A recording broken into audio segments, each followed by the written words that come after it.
कृष्ण हरे हरे हरे राम राम राम हरे हरे हरे कृष्ण कृष्ण कृष्ण हरे हरे हरे राम राम हरे हरे हरे कृष्ण कृष्ण कृष्ण हरे हरे हरे राम राम हरे हरे हरे कृष्ण कृष्ण कृष्ण हरे हरे हरे राम राम हरे हरे हरे कृष्ण कृष्ण कृष्ण हरे हरे हरे राम राम हरे हरे हरे कृष्ण कृष्ण कृष्ण हरे हरे हरे राम राम हरे हरे हरे कृष्ण कृष्ण कृष्ण हरे हरे हरे राम राम हरे हरे हरे कृष्ण कृष्ण कृष्ण हरे हरे हरे राम राम हरे हरे हरे कृष्ण कृष्ण कृष्ण हरे हरे हरे राम राम हरे हरे हरे कृष्ण कृष्ण कृष्ण हरे हरे हरे राम राम हरे हरे हरे कृष्ण कृष्ण कृष्ण हरे हरे हरे राम राम हरे हरे हरे कृष्ण कृष्ण कृष्ण हरे हरे हरे राम राम हरे हरे हरे कृष्ण कृष्ण कृष्ण हरे हरे हरे राम राम हरे हरे हरे कृष्ण कृष्ण कृष्ण हरे हरे हरे राम राम हरे हरे हरे कृष्ण कृष्ण कृष्ण हरे हरे हरे राम राम हरे हरे हरे कृष्ण कृष्ण कृष्ण हरे हरे हरे राम राम हरे हरे हरे कृष्ण कृष्ण कृष्ण हरे हरे हरे राम राम हरे हरे हरे कृष्ण कृष्ण कृष्ण हरे हरे हरे राम राम हरे हरे हरे कृष्ण कृष्ण कृष्ण हरे हरे हरे राम राम हरे हरे हरे कृष्ण कृष्ण कृष्ण हरे हरे हरे राम राम हरे हरे।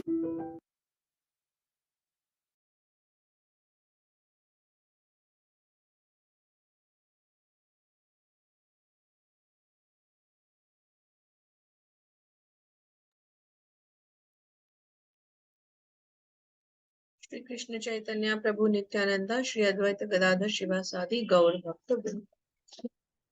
हरे कृष्णा। आप सभी को दंडवत प्रणाम। तो आज के सत्र में आप सभी का बहुत बहुत स्वागत है।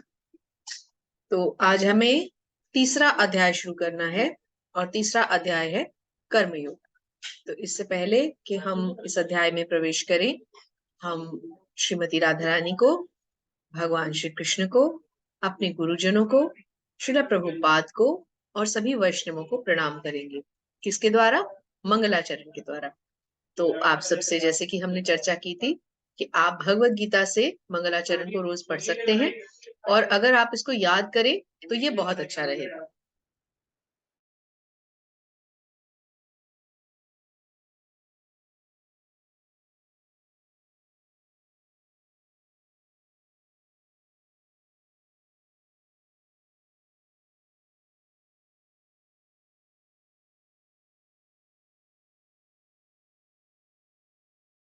आज के सत्र को मंगलाचरण के साथ, आप में से जिनको भी मंगलाचरण बाय हार्ट हो चुका है, याद हो चुका है, तो वो म्यूट रह करके आप डिसाइड कर सकते हैं। और अगर अभी आपको याद नहीं हुआ तो कोई बात नहीं, आप भगवत गीता से मंगलाचरण को साथ साथ अवश्य पढ़ें। ओम नमो भगवते वासुदेवाय।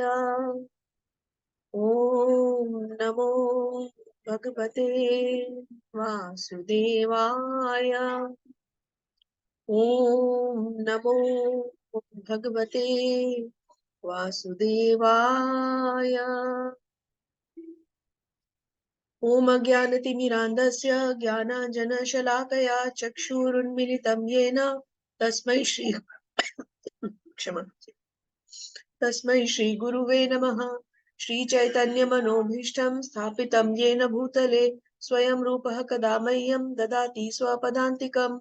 वन्देऽहं श्रीगुरुं श्रीयुतपदकमलं श्रीगुरून् वैष्णवांश्च श्रीरूपं साग्रजातं सहगण रघुनाथान्वितं तं सजीवं साद्वैतं सावधूतं परिजनसहितं कृष्णचैतन्यदेवं श्रीराधा कृष्णपादान् सहगण ललिता श्रीविशाखान्वितांश्च। हे कृष्ण करुणा सिंधु दीन बंधु जगतपते गोपेश गोपिका कांत श्री राधा कांत नमस्तुते। तप्त कांचन गौरांगी श्री राधे वृंदावनेश्वरी वृषभानुसुते देवी प्रणमामि हरिप्रिये। वाञ्छाकल्पतरुभ्यश्च कृपा सिन्धुभ्य एव च पतितानां पावनेभ्यो वैष्णवेभ्यो नमो नमः। जय श्री कृष्ण चैतन्य प्रभु नित्यानंदा श्री अद्वैत गदाधर शिवासादि गौर भक्त वृंदा। हरे कृष्णा कृष्ण कृष्ण हरे हरे, हरे राम राम राम हरे हरे। नमो विष्णुपादाय कृष्ण पृष्ठाय भूतले श्रीमते भक्ति वेदांत स्वामिनीति नामिने। नमस्ते सारस्वते देवे गौरवाणी प्रचारिणे निर्विशेष शून्यवादी पाश्चात्य देश तारिणे।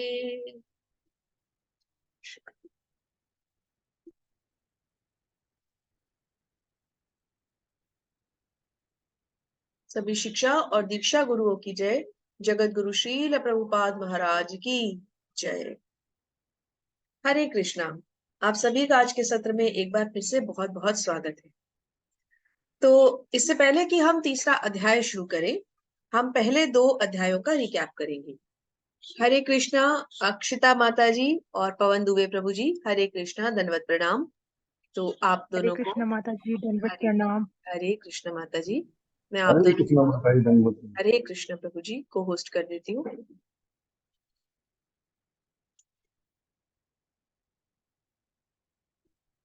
तो इससे पहले कि हम सत्र की शुरुआत करें, हम थोड़ा सा रिकैप करेंगे। तो रिकैप में हम क्या करेंगे कि हमने पहले 2 अध्यायों में क्या पढ़ा। तो पहला अध्याय क्या था? कुरुक्षेत्र के युद्ध क्षेत्र में सैन्य निरीक्षण। तो कैसे शुरू हुआ यह अध्याय? जहां पर अर्जुन जो है वो भगवान से कहते हैं कि मेरे रथ को दोनों सेनाओं के मध्य में ले चलिए, जहां से कि मैं दोनों सेनाओं को देख सकूं। और जब वो दोनों सेनाओं को देखते हैं तो वो तो वहीं शोकाकुल हो जाते हैं, अपना गांडीव रख देते हैं, क्योंकि उनके सामने उनके ओपोनेंट्स के रूप में कौन कौन खड़े हैं? उनके स्वयं के पितामह भीष्म, उनके गुरु द्रोणाचार्य, उनके मामा, उनके श्वशुर, उनके भाई बंधु, उनके मित्र, सगे संबंधी। तो ऐसे में कोई भी शोकाकुल हो सकता है। कौन इतना हिम्मत करेगा कि वो अपने ही स्वजनों की इस प्रकार हत्या कर दे, और वो भी किसके लिए? भूमि के एक छोटे से टुकड़े के लिए।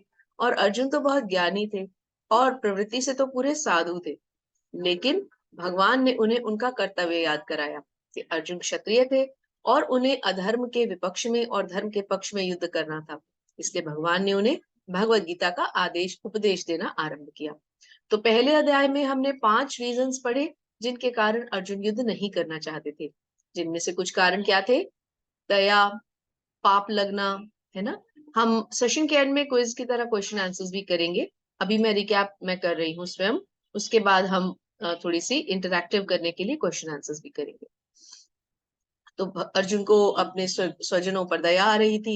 फिर उन्हें लग रहा था कि यदि मैं इनको मारूंगा तो मुझे पाप लगेगा, और क्या होगा? यदि मैं इनको मारूंगा तो मेरे कुल की जो परंपराएं हैं वो नष्ट हो जाएंगी, स्त्रियां जो है वो कुल घातिनी हो जाएंगी, कलंकिनी हो जाएंगी, और आने वाली संतानें जो है वो अवांछित हो जाएंगी। और क्या होगा? पितरों को तो पिंडदान देने वाला भी कोई नहीं होगा। और फिर इस तरह से अर्जुन जो है वो असमंजस में आ जाते हैं, और असमंजस में आकर क्या करते हैं कि वो धनुष छोड़ देते हैं कि मैं युद्ध नहीं करूंगा। कल हमने दूसरा अध्याय पढ़ा, गीता का सार। गीता का सार क्यों कहा गया इस अध्याय को? क्योंकि इस अध्याय में हमें लगभग भगवत गीता के सभी टॉपिक्स को यहाँ पर भगवान ने छेड़ा है, और थोड़ा थोड़ा सा हमें भगवान ने ग्लिम्स दिखाया है। अब एक प्रश्न यहाँ पर यह उठता है कि भगवान ने अर्जुन को ही भगवत गीता क्यों सुनाई? क्योंकि अर्जुन भगवान के न केवल प्रिय मित्र थे, बल्कि उनके उनके सखा, उनके परम भक्त भी थे। और फिर इसी अध्याय में हमने देखा कि अर्जुन भगवान के परम शिष्य भी बन गए, क्योंकि 2.7 भगवत गीता के दूसरे अध्याय के 7वें श्लोक में, जो हमने कल पढ़ा भी था, कार्पण्य दोषों वाला जो श्लोक है, उसमें अर्जुन भगवान से क्या कहते हैं कि मैं आपके सरेंडर होता हूँ, मैं आपके शरणागत होता हूँ, और अब आप मुझे बताइए कि मेरे लिए क्या श्रेयस्कर है ना। तो अर्जुन ने भगवान को गुरु भी मान लिया। तो इस तरह से हमें ये समझ में आया कि भगवत गीता का ज्ञान भगवान ने अर्जुन को क्यों दिया। अब दूसरी बात और हमें क्या सीखने को मिलता है कि भगवान ने अर्जुन के इतने सारे प्रश्नों के उत्तर दिए, तो अर्जुन ये सब प्रश्न क्यों कर रहे थे? क्या अर्जुन को ये सब ज्ञान नहीं था? नहीं, ऐसा नहीं है।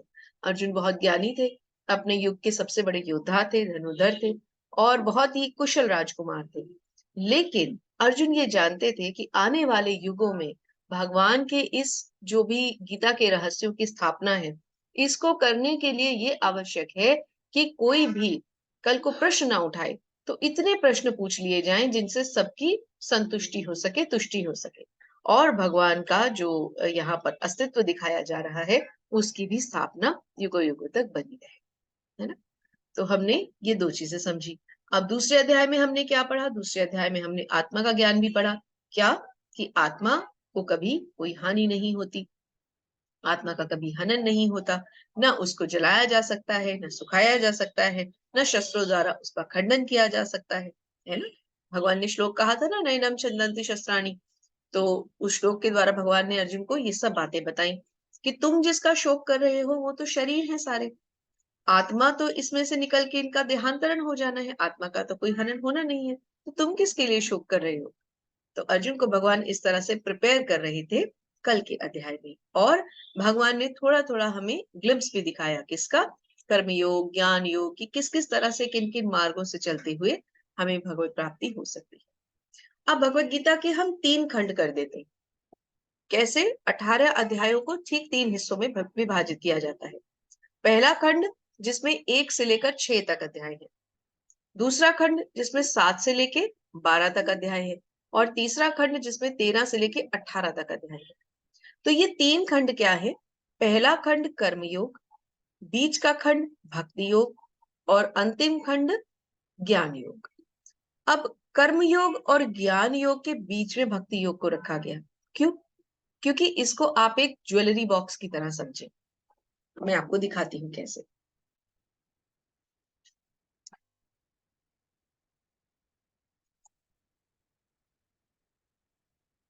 देखिए, ये क्या है?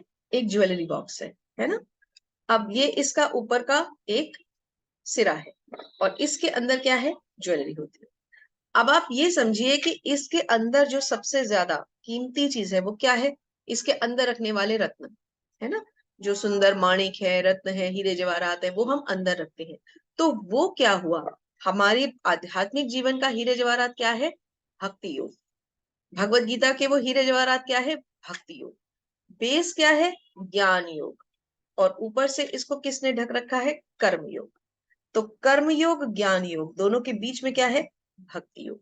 तो आप इसे ज्वेलरी बॉक्स से समझे।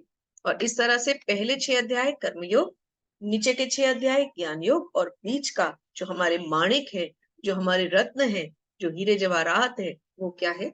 भक्ति योग। ठीक है।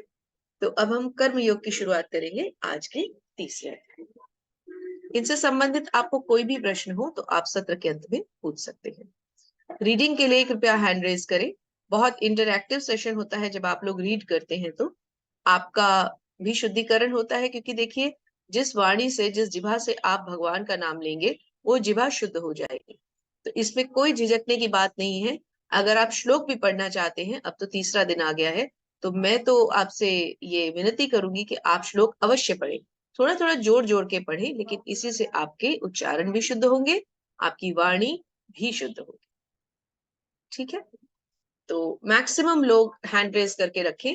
हम तो चाहेंगे कि अगर 20-25 स्लाइड्स हैं तो सभी लोग 2-2 स्लाइड्स पढ़ें और इसका पूरा पूरा भरपूर आनंद लें। ये भगवत गीता है, भगवान की वाणी है। ये कोई बॉलीवुड का सॉन्ग नहीं है जिसको गाया गाया नहीं गाया नहीं गाया। ये भगवान की वाणी है। आप एक शब्द भी इसमें से अपने मुख से निकालेंगे, 2 शब्द भी आपकी जिभा पे आएंगे, तो समझ लीजिए आपकी जिभा ही नहीं, आपका पूरा जीवन शुद्ध हो जाएगा। तो मेरी विनती है कि आप प्लीज हैंड रेज जरूर किया करें, इंटरैक्टिव रहें, अलर्ट रहें। कोई भी प्रश्न होता है उसको साइड में नोट करते चले। सत्र के अंत में हम प्रश्न उत्तर करें। ठीक है। तो आइए शुरुआत करते हैं कर्मयोग की। अब देखिए, यहाँ पर सबसे पहले हम समझते हैं कर्म योग। तो पहले हम समझते हैं कि योग क्या है। योग का अर्थ होता है जुड़ना, है ना। योग का लिटरल मीनिंग होता है जुड़ना। अब हम क्या समझने जाएंगे? हमें किससे जुड़ना है? हमें जुड़ना है भगवान से। और योग और योगा में क्या फर्क है? जो आजकल हम करते हैं शारीरिक व्यायाम, वो है योगा। इस कर्म योगा को जो हम पढ़ रहे हैं, इंग्लिश में आपने देखा कर्म योगा लिखा हुआ था, इस कर्म योगा को आप उस फिजिकल योगा से बिल्कुल कंफ्यूज ना करें। ये आध्यात्मिक ज्ञान है, भगवान से जुड़ने का ज्ञान है, इसलिए इसको बोलते हैं कर्म योग। कर्मों के द्वारा किस तरह से भगवान से जुड़ा जाए, है ना। और जो वो हम फिजिकल एक्सरसाइजेस करते हैं, वो योगा का इस योग से कोई लेना देना नहीं। तो कहते हैं कि कर्म योग और कर्म कांड एक समान नहीं। अब कर्म योग क्या है? कर्म योग है वो योग जिसमें हम कर्म करते हैं, और योग किससे करना है? जुड़ना किससे है? भगवान से। और कर्म कांड क्या होते हैं? हमारी छोटी छोटी डे टू डे कर्म कांड जैसी चीजें, जैसे हमने यज्ञ घर में हवन कर लिया, हमने मूर्ति पूजा की, जिसे हम विग्रह पूजा से इसको कंपेयर नहीं करेंगे। जो हम अर्चा विग्रह की सेवा करते हैं वो अलग है। लेकिन कई लोगों को नहीं आइडिया किसी भी चीज का, तब भी घर में 100 तरह की मूर्तियां रखी, उसकी उल्टी सीधी जो मर्जी पूजा करनी शुरू कर दी। ये भी नहीं पता किस मूर्ति का क्या स्थान है, विग्रह मूर्ति में अंतर क्या है, भगवान के अर्चा विग्रह को कहाँ रखना चाहिए, परंपरा के हिसाब से कैसे पूजा पाठ होना चाहिए, वो नहीं पता। लेकिन जो घर के अपने एक ट्रेडिशंस हैं उनको फॉलो करते हुए जो हम करते हैं, उन्हें हम कहते हैं कर्मकांड। कर्मकांड का तात्पर्य है देवी देवता की पूजा सेवा करना और आत्महित अर्थात इंद्रिय भोग के लिए। अब इंद्रिय भोग क्या होता है, कल हमने क्या समझा था। इंद्रिय भोग क्या है, जो हम अपनी खुद की तुष्टि के लिए सेंस ग्रेटिफिकेशन करते हैं, जबकि कर्म योग इसके बिल्कुल विपरीत है। यह लगातार प्रयास में परमेश्वर को खुश रख करने और उनकी सेवा के लिए होता है। तो कर्म योग क्या है, वो योग जिससे हम भगवान से जुड़ेंगे। और भगवान से हम कैसे जुड़ सकते हैं, उनकी प्रेममयी सेवा के द्वारा। तो कर्मकांड और कर्मयोग बिल्कुल एंटायरली डिफरेंट है, इनमें कोई आपसी संबंध नहीं है। पहला श्लोक पढ़ते हैं। अर्जुन उवाच जायसी चेत कर्मणस्ते मता बुद्धिर्जनार्दन तत्किं कर्मणि घोरे माम नियोजयसि केशव। अर्जुन ने कहा, हे जनार्दन, हे केशव। अब देखिए, भगवान की कल हमने आपसे एक चर्चा की थी कि नाम कितने सुंदर सुंदर है। भगवान का नाम है जनार्दन, केशव, ऐसे बहुत से नाम आपको भगवद गीता में अर्जुन जो है वो संबोधित करते हुए मिलेंगे। तो हे जनार्दन, हे केशव, यदि आप बुद्धि को सकाम कर्म से श्रेष्ठ समझते हैं, तो फिर आप मुझे इस युद्ध में क्यों लगाना चाहते हैं? कितना सुंदर प्रश्न है अर्जुन का। देखिए, अगर कोई हमारे जैसे सामान्य मनुष्य से प्रश्न करे तो हम तो उत्तरहीन हो जाएंगे। बिल्कुल सही बात है।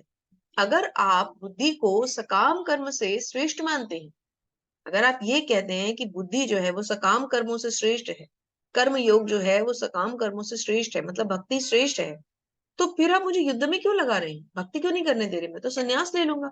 बिल्कुल सही बात है। तो भगवान ने अर्जुन को ये उपदेश क्यों नहीं दिया कि वो भक्ति करे?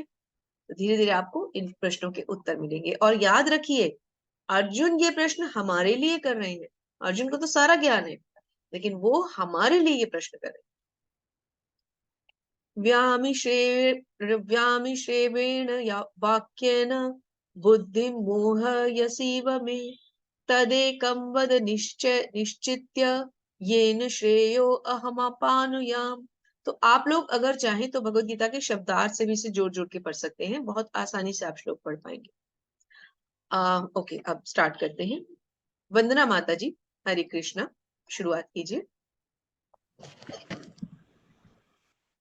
कृष्णा, आपके व्यामिश्रित उपदेशों से मेरी बुद्धि मोहित हो गई है, अतः कृपा करके निश्चय पूर्वक मुझे बताएं कि इनमें से मेरे लिए सर्वाधिक श्रेयस्कर क्या होगा।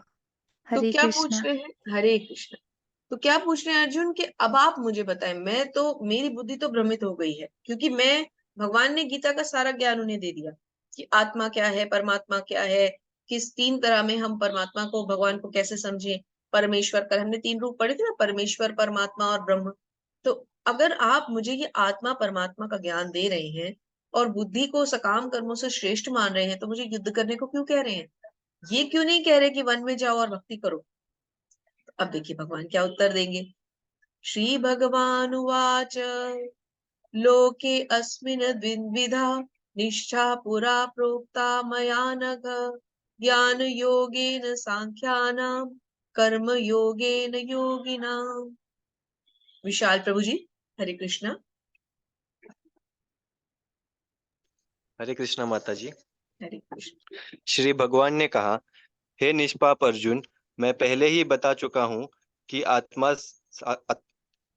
साक्षात्कार का प्रयत्न करने वाले 2 प्रकार के पुरुष होते हैं। कुछ इसे ज्ञान योग द्वारा समझने का प्रयास करते हैं, तो कुछ भक्तिमय सेवा के द्वारा। बिल्कुल। तो भगवान क्या कह रहे हैं कि 2 प्रकार के पुरुष होते हैं, कुछ इसे ज्ञान योग के द्वारा समझेंगे और कुछ भक्ति योग के द्वारा, और हम तो तीसरी बात कर रहे हैं कर्म योग के द्वारा। तो अभी भगवान आपको समझाएंगे कि ये 3 तरीके क्या हैं। तो आइए इसको थोड़ा डायग्राम से समझते हैं, हमें आसानी होगी। देखिए, ये बीच में एक क्रॉस लगा हुआ है, the other way, this way और दैट वे। अब इससे हम क्या समझे कि इस तरफ जाना है कि उस तरफ जाना है। जैसे आप कुछ इस तरह से इसको समझे कि तीन तरह के हमारे ये रास्ते जा रहे हैं। एक सेकेंड,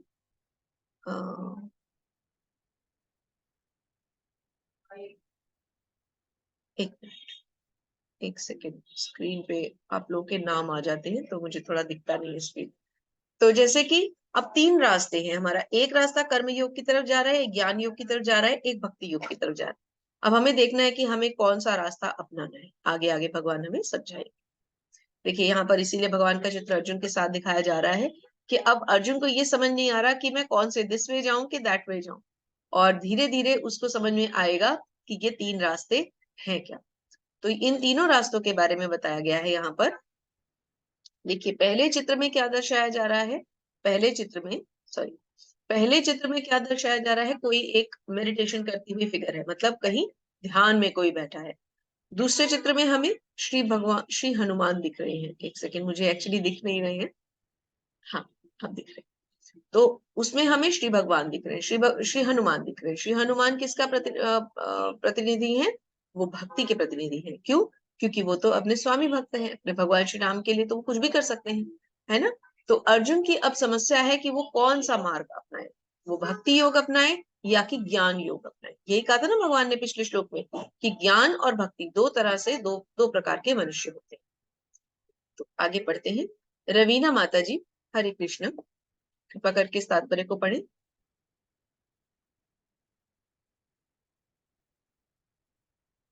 रवीना माता जी अनम्यूट करें। ओके, शायद अनम्यूट नहीं हो पा रही। विशाल प्रभु जी आप पढ़ें। हरे कृष्णा माता। अच्छा ओके, पढ़िए मत। हरे कृष्णा माता जी। हरे कृष्णा, जहां भी हम तात्पर्य पढ़ेंगे, हर तात्पर्य से पहले हमें कहना है तात्पर्य श्रीला प्रभुपाद के द्वारा, श्रीला प्रभुपाद की जय। हर तात्पर्य से पहले हम गुरुदेव का नमन करते हैं, तो क्या कह के, तात्पर्य श्रीला प्रभुपाद के द्वारा, श्रीला प्रभुपाद की जय। जी, ऐसे कह के आप तात्पर्य पढ़िए।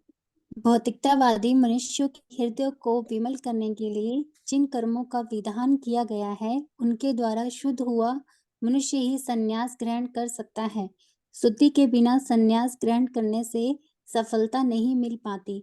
हृदय की शुद्धि के बिना उत्पत्ति करता है। दूसरी ओर यदि कोई नियत कर्मों को न करके भी भगवान की दिव्य सेवा करता है, तो वह उस मार्ग में जो कुछ भी उन्नति करता है, उसे भगवान स्वीकार कर लेते हैं।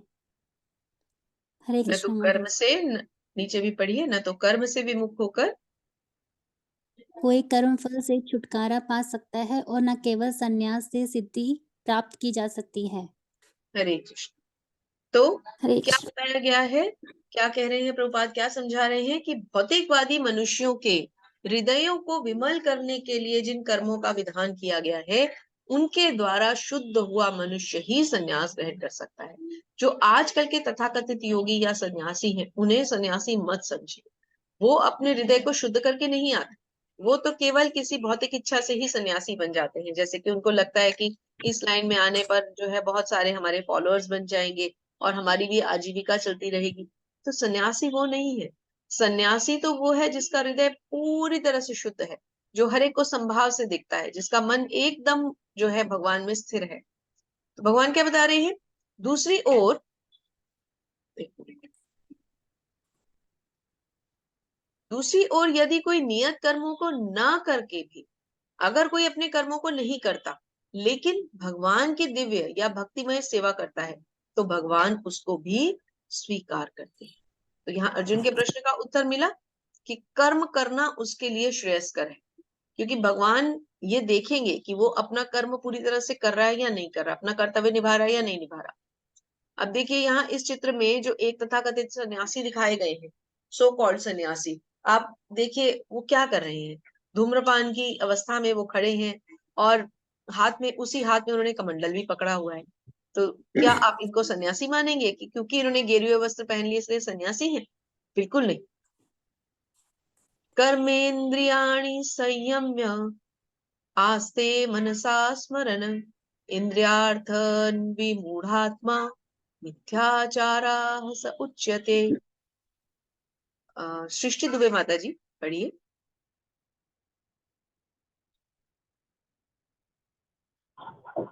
हरे कृष्णा माता जी। जो कर्म इंद्रियों को वश में तो करता है, किंतु जिसका मन इंद्रिया विषयों का चिंतन करता रहता है, वह निश्चित रूप से स्वयं को धोखा देता है और मिथ्याचारी कहलाता है। हरे कृष्ण माता जी। हरे कृष्ण माता जी। तो कर्मेंद्रियों को तो हमने वश में कर लिया। अब हमारी जो इंद्रियां हैं, हमारी कर्मेंद्रियां, ज्ञानेंद्रियां, उनको हमने वश में कर लिया, लेकिन मन जो है वो अभी भी इंद्रिय विषय का चिंतन कर रहा है। कर्मेंद्रियों को हमने कैसे वश में कर लिया कि अच्छा ठीक है, मुझे यहाँ नहीं जाना, ओके, मुझे डिस्को पार्टी में नहीं जाना, ठीक है, मैं छोड़ दूंगी या छोड़ दूंगा, अच्छा मैं आज मूवी भी नहीं देखूंगा या नहीं देखूंगी। लेकिन मैं जब बैठी हूँ या बैठा हूँ तो सोच में क्या है कि अरे वो मेरी वो फ्रेंड थी, उसने मेरे को ये कहा था, अरे मेरा वो फ्रेंड था, वो ये कह रहा था, मैं आज उससे मिल लेती तो अच्छा होता। इसका मतलब मन तो इंद्रिय विषयों में लगा है। इवन खाने की लालसा, अरे आज तो मुझे खाने को गुलाब जामुन मिल जाए, अरे आज तो कुछ कचौड़ी वचौड़ी खाई जाए घर में, या कहीं बाहर रेस्टोरेंट में चला जाए। तो मन तो इंद्रिय विषयों में फंसा हुआ है ना, और आप कर्मेंद्रियों को आप रोक के बैठे हैं। तो इसका मतलब आप क्या कर रहे हैं? आप स्वयं को धोखा दे रहे हैं। और जो स्वयं को धोखा देता है वो क्या कहलाता है? मिथ्याचारी, मतलब धोखेबाज। आप अपने ही साथ खुद धोखा कर रहे हैं। आप अपने मन को तो वश में कर नहीं पा रहे, लेकिन इंद्रियों को वश में करके दिखा रहे हैं। अब इसके लिए किसका एग्जाम्पल लिया गया? भरत महाराज का। अब भरत महाराज कौन थे? आपको इसके लिए श्रीमद् भागवतम का रेफरेंस लेना पड़ेगा। श्रीमद् भागवतम के 5वें स्कंद में हमें भगवान ऋषभ देव के पुत्र जो हैं भरत महाराज, उनका कैरेक्टर समझ में आता है। तो भरत महाराज क्या थे? बहुत बहुत उच्च कोटि के भगवान के भक्त थे। सारा जीवन उन्होंने भगवान की भक्ति की, भगवान से प्रसन्न भी थे। लेकिन अंत समय में क्या हुआ कि जब वो तपस्या बहुत किया करते थे, तो एक दिन क्या हुआ कि एक हिरणी जो थी वो जंगल में आ गई, और वो हिरणी गर्भवती थी। अब वो हिरणी जो थी वो एक शेर से डर करके या एक जंगली जानवर से डर करके भाग रही थी, और भागते भागते वो पानी में चली गई, और वहां जाकर के उसने जन्म दिया एक छोटे से बच्चे को, और उसी समय उसकी मृत्यु हो गई। अब भरत महाराज उस बच्चे को पानी में से निकाल के अपने आश्रम में ले आए, और आश्रम में लाकर उसका पालन पोषण करने लगे। तो उनकी जो आसक्ति थी वो उस हिरण के बच्चे में इतनी ज्यादा हो गई कि उनकी भक्ति ही कम हो गई। तो ऐसा करने के कारण क्या हुआ? उनको अगले जन्म में हिरण योनि में जाना पड़ा। तो भक्ति के साथ साथ हमें ये भी ध्यान रखना है कि अंत समय में हमें भगवान का स्मरण करना है। और अंत समय में भगवान का स्मरण वो इसलिए पूरा जीवन उनका स्मरण करना है, क्योंकि एंड में अचानक से तो कुछ होने वाला है नहीं। तो क्या बता रहे हैं? श्री विष्णु के लिए यज्ञ रूप में कर्म करना चाहिए। हमें कर्म किसके लिए करने चाहिए? भगवान विष्णु के लिए। अन्यथा कर्म के द्वारा इस भौतिक जगत के में बंधन उत्पन्न होता है। देखिए, जो भी कर्म हम अपने लिए करें, मुझे कुछ खाने का मन है, मैंने अपने लिए बनाया, तो वो है मुझे इस बंधन में बांधने वाला। कर्म होंगे तो कर्म के फल भी होंगे, कर्म के फल होंगे तो हमें स्वर्ग लोक नर्क लोक भोगना भी पड़ेगा। गलतियां करेंगे तो उनका बदला कब उतरेगा? अगले जन्म में। तो मतलब अगला जन्म लेना ही पड़ेगा, है ना? समझ रहे हैं आप? तो हमें क्या करना है? हमें कर्मों के बंधन में नहीं फंसना। तो इसका सबसे आसान तरीका क्या है? अब ये भी भगवान ने कहा है कि कर्म करना भी है। देखिए, यही तो अर्जुन ने क्वेश्चन किया था कि फिर कर्म क्यों किया जाए, फिर भक्ति की जाए, खाली कर्म किस लिए करना है? नहीं, हमें कर्म करना है। कैसे? भगवान को सेंटर में रख के। अब आप सब स्टूडेंट्स हैं, आपको पढ़ना है, तो भगवान को सेंटर में कैसे रखें? जैसे आप श्रीमद् भगवत गीता पढ़ रहे हैं, भगवान सेंटर में है ना। तो कर्म करने हैं, कर्मों के फलों से आसक्त नहीं होना। कर्म कैसे करने हैं? भगवान के लिए करने हैं। और फल किसको अर्पित कर देने हैं? भगवान को अर्पित कर देने। जो फल आप भगवान को अर्पित कर देंगे वो शुद्ध हो जाए। ठीक है? तो विशाल प्रभु जी तात्पर्य पढ़िए प्रभुपाद की जय करते हुए।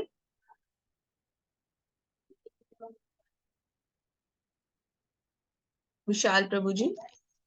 हरे कृष्णा माता जी। शील प्रभुपाद द्वारा तात्पर्य। शील प्रभुपाद की जय। अतः भगवान विष्णु की प्रसन्नता की लिए कर्म करना चाहिए। इस जगत में किया जाने वाला अन्य कोई कर्म बंधन का कारण होगा। क्योंकि अच्छे तथा बुरे कर्मों के फल होते हैं और कोई भी फल कर्म करने वाले को बांध लेता है। अतः कृष्ण विष्णु को प्रसन्न करने के लिए कृष्ण भावना भावित होना होगा और जब कोई ऐसा कर्म करता है तो वह मुक्त दशा को प्राप्त रहता रहता है। यदि महान कर्म कौशल है और प्रारंभ में इस विधि में अत्यंत कुशल मार्गदर्शन की अवस्था होती है। हरे कृष्ण आवश्यकता माता होती जी। है। हरे कृष्णा आवश्यकता होती है, हाँ। जी। तो क्या कहते हैं कि अतः भगवान विष्णु की प्रसन्नता के लिए कर्म करना चाहिए। तो अभी हमने क्या चर्चा की कि हमें कैसे कर्म करना चाहिए। जैसे आप स्टूडेंट्स हैं, स्टूडेंट लाइफ में आप क्या कर्म कर सकते हैं।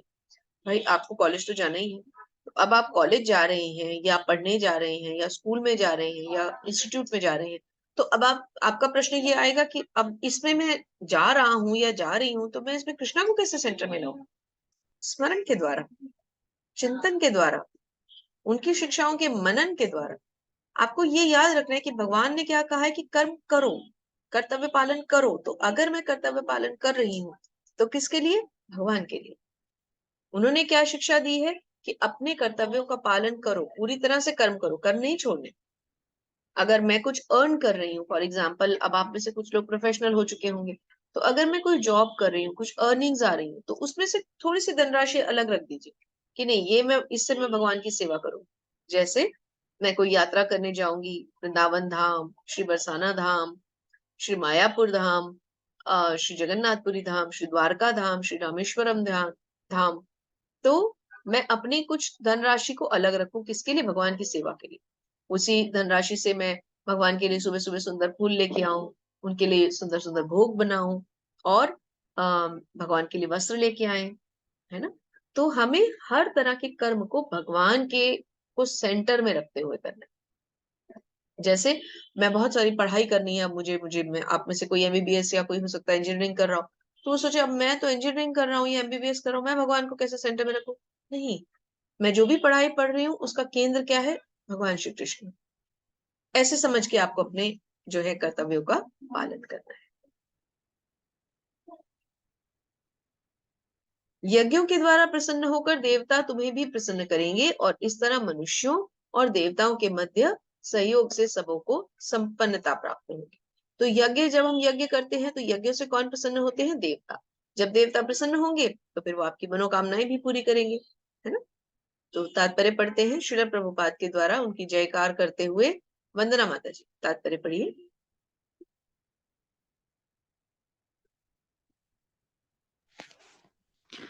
तात्पर्य शिला प्रभुपाद के द्वारा। शिला प्रभुपाद की जय। यज्ञ से मनुष्य के खाद्य पदार्थ शुद्ध होते हैं और शुद्ध भोजन करने से मनुष्य जीवन शुद्ध हो जाता है। जीवन शुद्ध होने से समृद्धि के सूक्ष्म तंतु शुद्ध होते हैं और समृद्धि तंतुओं के शुद्ध होने पर मनुष्य मुक्ति मार्ग का चिंतन कर सकता है और ये सब मिलकर कृष्णा भावनामृत तक पहुंचाते हैं, जो आज के समाज के लिए सर्वाधिक आवश्यक है। हरे कृष्णा। हरे कृष्ण। देखिए बहुत इंपॉर्टेंट है, इसको ध्यान से समझिए। यज्ञ से मनुष्य के खाद्य पदार्थ शुद्ध होते हैं। जब यज्ञ होता है तो यज्ञों के द्वारा खाद्य पदार्थ शुद्ध होते हैं। क्यों? क्योंकि यज्ञ में आप खाद्य पदार्थों की क्या करते हैं, आहुति देते हैं। तो जब आप, इससे क्या समझ में आया कि जब भी आप किसी चीज को भगवान को अर्पित करते हैं तो आपका शुद्धिकरण होता है। जैसा कि हमने शुरू में क्या चर्चा की कि आप लोग हैंड रेस कीजिए और रीडिंग कीजिए। क्यों? क्योंकि इससे आपकी जीवा, आपका मन, आपके कर्म शुद्ध हो रहे हैं। तो इसलिए अगर हम यज्ञ करते हैं और उसमें कोई सामग्री यूज करते हैं तो समझ लीजिए वो अर्पित किया हुआ सारी सामग्री वो शुद्ध होगी। क्यों? क्योंकि हमने उसे भगवान को अर्पित कर दिया। अगर अपनी सैलरी में से, अपनी आय में से कुछ धनराशि हम भगवान के लिए अलग रख देते हैं तो उससे क्या होता है, हमारे धन का शुद्धिकरण होता है। ठीक है, चलिए आगे बढ़ते हैं। फर्स्ट पैराग्राफ ऊपर का आप पढ़िए। एच मोटवानी प्रभु जी हैं या माता जी। एच फॉर आपका नाम भी बताइए और इसको स्टार्ट भी करिए और फिर तात्पर्य भी पढ़िएगा इसके बाद। कृष्ण माता जी, दानव प्रणाम। हरे कृष्ण प्रभु जी, धन्यवाद, प्रणाम। प्रभुपाद की जय। तात्पर्य प्रभुपाद की ओर से। देवतागण भगवान विष्णु द्वारा भोग सामग्री प्रदान करने के लिए अधिकृत किए गए हैं। अतः नियत यज्ञों द्वारा इन्हें अवश्य संतुष्ट करना चाहिए। वेदों में विभिन्न देवताओं के लिए भिन्न भिन्न प्रकार के यज्ञों की संस्तुति है, किंतु वे सब अंततः भगवान को ही अर्पित किए जाते हैं। किंतु जो ये नहीं समझ सकता कि भगवान क्या है, उसके लिए देव यज्ञ का विधान है।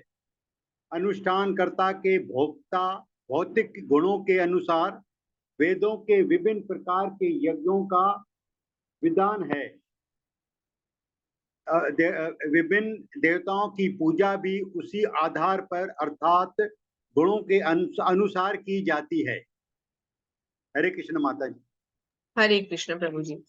तो क्या बता रहे हैं कि जीवन की विभिन्न आवश्यकताओं की पूर्ति करने वाले विभिन्न देवता यज्ञ संपन्न होने पर प्रसन्न होते हैं और तुम्हारी सारी आवश्यकताओं की पूर्ति करते हैं। क्यों? किंतु जो इन उपहारों को देवताओं को अर्पित किए बिना भोगता है वह निश्चित रूप से चोर है। तो यज्ञों में जो आहुति हम देते हैं उससे भगवान प्रसन्न होते हैं, और अगर हम वो आहुति दिए बिना ही उसको खुद स्वयं ग्रहण कर लें तो क्या होगा? इसका मतलब हम नियत से चोर हैं। ठीक है। तो जो भी भोजन सामग्री या भोग सामग्री या जो भी पुष्प हम अर्पित करते हैं, सामग्री होती है, हवन सामग्री होती है यज्ञों में, बड़े बड़े यज्ञों में और भी बहुत कुछ होता है, तो जो भी हम अर्पित कर रहे हैं भगवान को वो सब शुद्ध हो रहा है।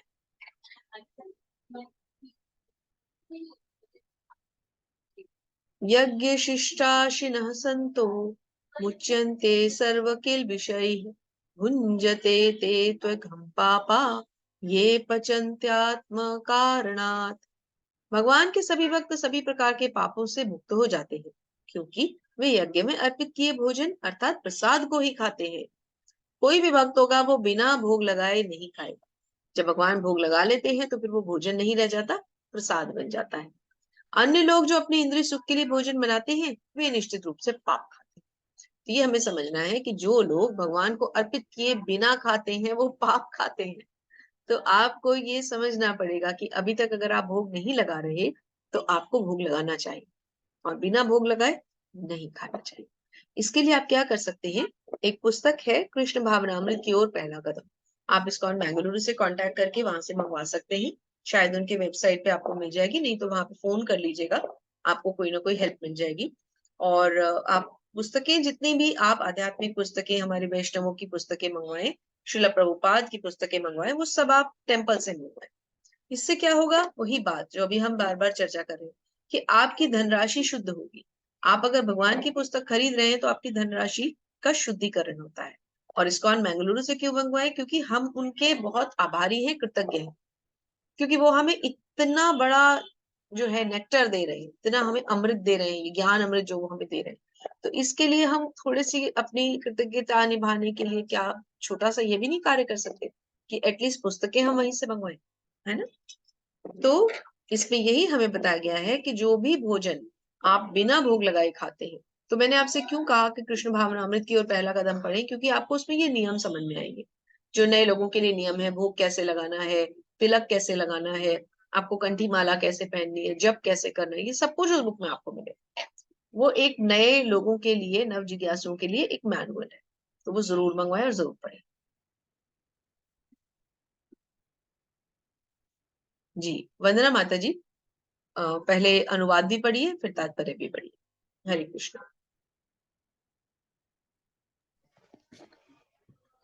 सारे प्राणी अन्न पर आश्रित हैं जो वर्षा से उत्पन्न होता है। वर्षा यज्ञ संपन्न करने से होती है और यज्ञ नियत कर्मों से उत्पन्न होता है। तात्पर्य शीला प्रभुपाद के द्वारा। शीला प्रभुपाद की जय। परमेश्वर जो यज्ञ पुरुष अथवा समस्त यज्ञों से भोक्ता कहलाते हैं, सभी देवताओं के स्वामी हैं, और जिस प्रकार शरीर के अंग पूरे शरीर की सेवा करते हैं, उसी प्रकार सारे देवता उनकी सेवा करते हैं। इंद्र, चंद्र तथा वरुण जैसे देवता भगवान द्वारा नियुक्त अधिकारी हैं, जो सांसारिक कार्यों की देखरेख करते हैं। सारे वेद इन देवताओं को प्रसन्न करने के लिए यज्ञों का निर्देश करते हैं, जिससे वे अन्न उत्पादन के लिए प्रचुर वायु, प्रकाश तथा जल प्रदान करें। जब कृष्ण की पूजा की जाती है तो उनके अंग स्वरूप देवताओं की भी स्वतः पूजा हो जाती है।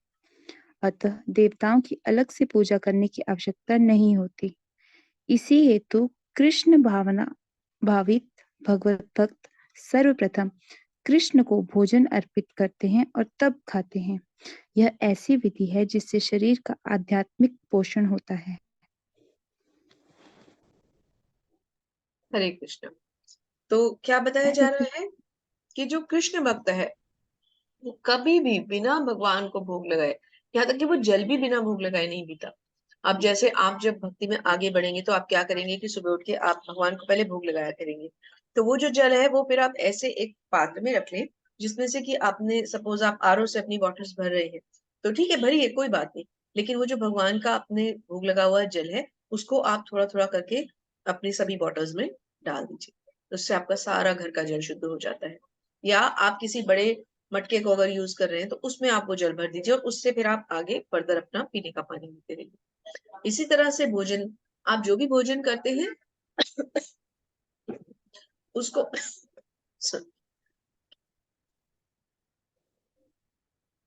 उसको आप भोग लगा के खाइए। और अगर आप भोग लगा के भोजन नहीं लेंगे तो फिर वो भोजन पाप होगा।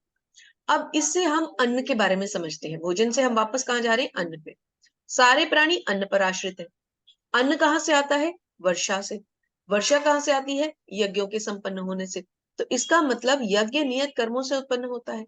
तो हमें ये चेन को समझना है। अल्टीमेटली हम कहाँ डिपेंडेंट हो गए? भगवान।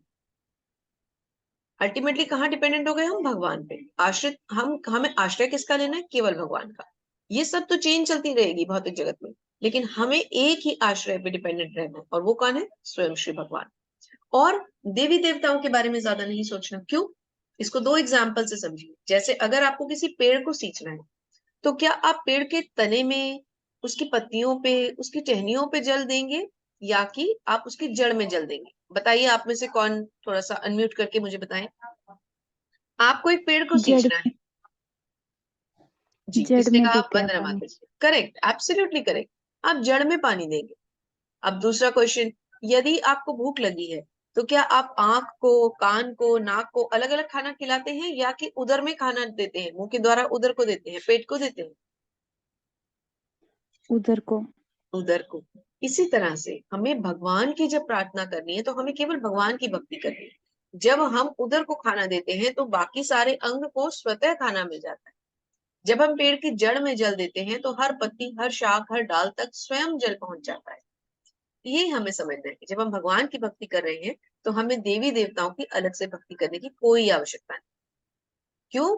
क्योंकि हर चीज किस पर आश्रित है? स्वयं श्री भगवान पर।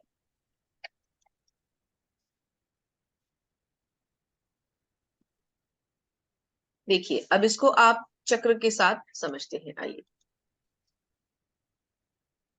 देखिए कैसे है। यहां से चलते हैं। अन्न कहाँ से आया? वर्षा से। वर्षा कहाँ से आई? यज्ञ से। अब देखिए यहां से इसको समझने की कोशिश कीजिए। एक सेकंड। सबसे पहले हम चलते हैं, हमारा आश्रय कहाँ है? भगवान के ऊपर। भगवान ने हमें क्या दिए? वेद दिए। वेदों ने हमें क्या सिखाया? वेदों ने हमें सिखाया अपना कर्म करो, कर्तव्य करो। तो देखिए खेत में किसान हल चला रहे हैं, काम कर रहे हैं। उसके बाद उससे क्या हुआ? उसको करने से हमने क्या किया? अन्न उपजा, उपाय मतलब अन्न पैदा किया, है ना, उपज की। अन्न को कहाँ यूज किया? यज्ञों में। यज्ञों में आहुति किसकी डलती है? अन्न की। यज्ञ करने से क्या हुई? वर्षा हुई। वर्षा करने से क्या हुआ? अन्न मिला। अन्न मिलने से क्या हुआ? जो लोग हैं वो सरवाइव किए, और अल्टीमेटली जो लोग सरवाइव किए वो कहाँ गए? वो भगवान पे आश्रित हो गए। तो कैसे चक्र चला हमारा? हमने भगवान की आराधना की, उससे भगवान ने हमें वेद दिए, वेदों से हमने अपने कर्तव्य को सीखा, कर्तव्य करने के कारण हमने यज्ञ किए, यज्ञ में हमने आहुतियां डाली, आहुतियां डालने से वर्षा हुई, भगवान प्रसन्न हुए। कौन? देवी देवता प्रसन्न हुए। जैसे वर्षा के देवता कौन है? इंद्रदेव।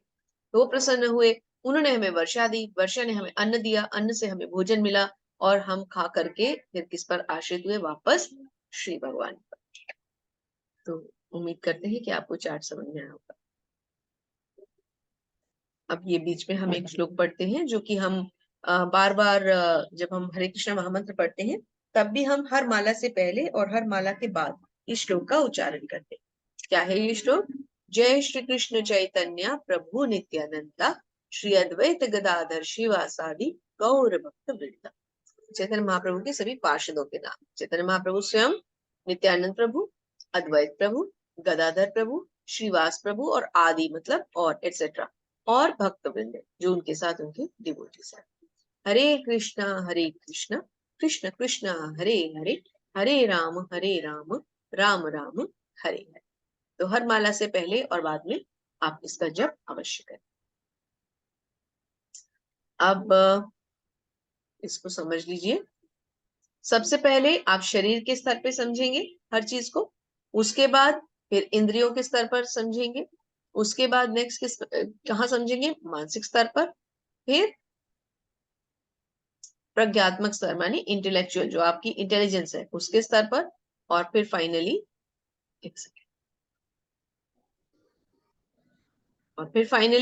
किसके स्तर पर? भगवान के स्तर पर, मतलब स्पिरिचुअल प्लेटफॉर्म। ठीक है, तो हमें देह से ऊपर उठ के इंद्रियों को समझना है, फिर मानसिक लेवल पे आना है, फिर मानसिक लेवल पे आकर हमें आध्यात्मिक स्तर पर जाने के लिए क्या करना है? बीच में हमें अपनी बुद्धि का प्रयोग करना है। ठीक है,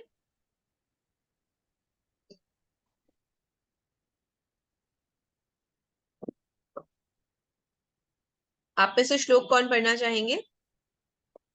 हैंड रेज कीजिए जो श्लोक पढ़ना चाहते हैं, बाकी सब हैंड डाउन कर दें।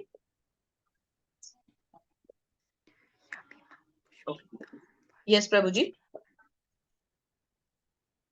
आप में से कोई श्लोक पढ़ना चाहेंगे? जी। कौन? वंदना माता जी? हाँ जी। हाँ पढ़िए माता जी, पढ़िए, हरि बोल पढ़िए। यामि मां पुष्पितां वाचं प्रवदन्य यपिश्चितः वेदवादरताः पार्थ नान्यदस्तीति वादिनः। अब इसको मीटर में पढ़ने की कोशिश कीजिए। यामिमाम पुष्पितां वाचं प्रवदन्त्य विपश्चितः वेदवादरताः पार्थ नान्यदस्तीति वादिनः। है ना? नेक्स्ट टाइम आप इसको मीटर के साथ पढ़िए। जी वंदना माता जी आगे पढ़िए, अनुवाद पढ़िए। अल्पज्ञानी मनुष्य वेदों के उन अलंकारिक शब्दों के प्रति अत्यधिक आसक्त रहते हैं जो स्वर्ग की प्राप्ति, अच्छे जन्म, शक्ति इत्यादि के लिए विविध सकाम कर्म करने की संस्तुति करते हैं। हरे कृष्ण। अल्पज्ञानी मनुष्य हरे मतलब जिसका ज्ञान कम है, अल्प मतलब कम, वेदों के उन अलंकृत शब्दों के प्रति आसक्त रहते हैं, अच्छे जन्म, शक्ति इत्यादि के लिए विविध सकाम कर्म करने में लगे रहते हैं। मतलब वो कर्म कांडों में फंसे रहते हैं, जहां से हमने इस चैप्टर की शुरुआत की थी कि कर्म और कर्म कांड अलग अलग चीज है। तो जो वेदों के हिसाब से चलते हैं वो थोड़ा सा कर्म कांड में फंस जाते हैं, लेकिन जो भक्ति योग से चलते हैं वो कहीं नहीं फंसते। अब देखिए ये बहुत इंपॉर्टेंट है, ये आप भगवत गीता के भी आपको मैं दिखाती हूँ।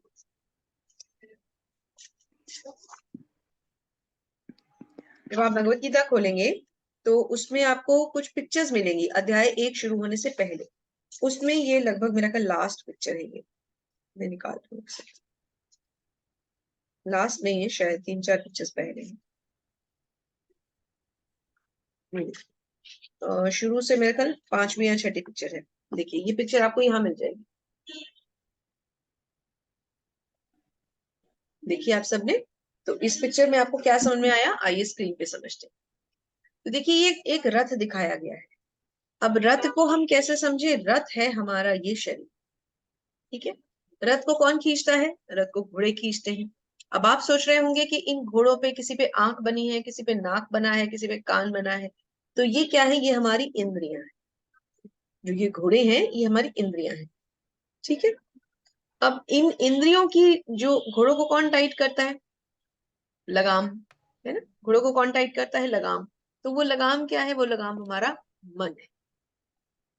लगाम से ही तो घोड़ा सदेगा ना, टाइट होगा। तो वो मन जो है वो उन घोड़ों की लगाम है। इंद्रियों को कौन टाइट रखता है? मन। और ये किसके हाथ में है लगाम? फिर जो पीछे बैठा है सारथी, उसके हाथ में है। तो वो सारथी कौन हुई? वो हुई हमारी बुद्धि। तो इसका मतलब मन किसके हाथ में? मन का कंट्रोल किसके हाथ में? मन का कंट्रोल है बुद्धि के हाथ में। और पीछे जो एक पैसेंजर बैठा है वो है आत्मा। तो घोड़े क्या हैं? फिर से समझ लीजिए, घोड़े क्या हैं? घोड़े हैं इंद्रियां। लगाम क्या है? लगाम है मन। सारथी कौन है जिसके हाथ में लगाम है? वो है बुद्धि। तो मन से ऊपर कौन हो गया? बुद्धि हो गई ना। बुद्धि मन को कंट्रोल कर रही है। और पीछे जो बैठा है, जो एक साक्षी बैठा है पीछे, पैसेंजर, वो कौन है? आत्मा। और ये पूरा का पूरा रथ क्या है? ये है हमारा शरीर। ठीक है, आप पढ़ भी सकते हैं, यहाँ लिखा भी हुआ है सारा।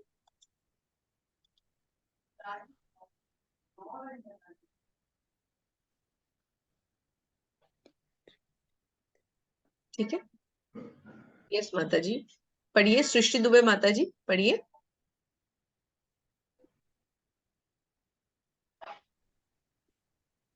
Therefore, without being uh, attached to the fruit of activities, one should act as matter of duty, for by working without attachment, one attains the supreme. हरे कृष्ण माता जी। हरे कृष्णा। नीचे भी पढ़िए, अतः कर्म फल में आसक्त हुए बिना।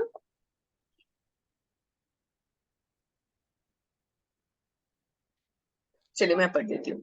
अतः कर्म फल में आसक्त हुए बिना मनुष्य को अपना कर्तव्य समझकर क्या करना चाहिए? अपना कर्तव्य मानते हुए क्या करना चाहिए? निरंतर कर्म करते रहना चाहिए। क्यों?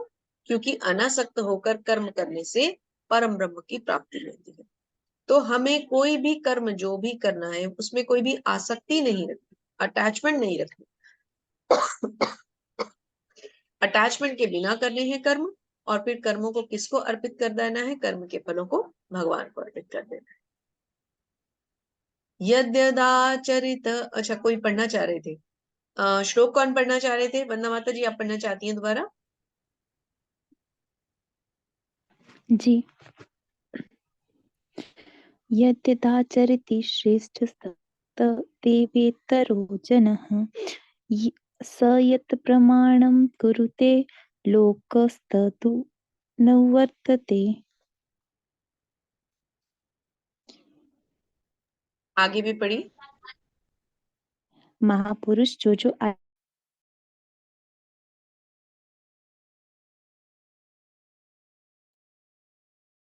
हरे कृष्णा। आवाज नहीं आ रही आपको? मेरी आवाज आ रही है? जी जी। हाँ, अब आपकी आवाज आ रही है, आपकी आवाज नहीं आ रही। महापुरुष, हाँ पढ़िए। महापुरुष जो आचरण करता है, सामान्य व्यक्ति उसी का अनुसरण करते हैं। वह अपने अनुसरणीय कार्यों से जो आदर्श प्रस्तुत करता है, संपूर्ण विश्व उसका अनुसरण करता है। हरे कृष्णा। हरे कृष्णा। तो जैसे हम देखते हैं कि हमारे कंट्री के जो प्राइम मिनिस्टर हैं वो हमारे रोल मॉडल होते हैं। जो वो करते हैं हम वही करते हैं। या कुछ लोग किसी और से इंस्पायर्ड होते हैं। आप क्रिकेट, आजकल वर्ल्ड कप इतना चल रहा है तो लोग विराट कोहली से कितने इंस्पायर्ड हैं, जो नए क्रिकेटर्स हैं। तो इसी तरह से किसी ना किसी को हम हमेशा रोल मॉडल मान लेते हैं। अब वो जो रोल मॉडल है उसकी क्या ड्यूटी है? महापुरुष को जो आचरण करता है, सामान्य व्यक्ति उसका अनुसरण करते हैं। तो वह अपने कार्यों से जो आदर्श प्रस्तुत करता है विश्व उसका अनुसरण करता है। तो उस महापुरुष को कैसे बिहेव करना चाहिए? अगर वो महापुरुष ही खुद गलत होगा तो उसको फॉलो करने भी तो सारे गलत चले जाएंगे ना। तो इसलिए महापुरुष को बहुत सोच समझकर कार्य करने चाहिए। और हमें भी बहुत सोच समझकर महापुरुष का चयन करना चाहिए। ये नहीं कि हम किसी को भी महापुरुष मान लें और उसको फॉलो करना शुरू कर दें। ऐसा भी नहीं होना चाहिए।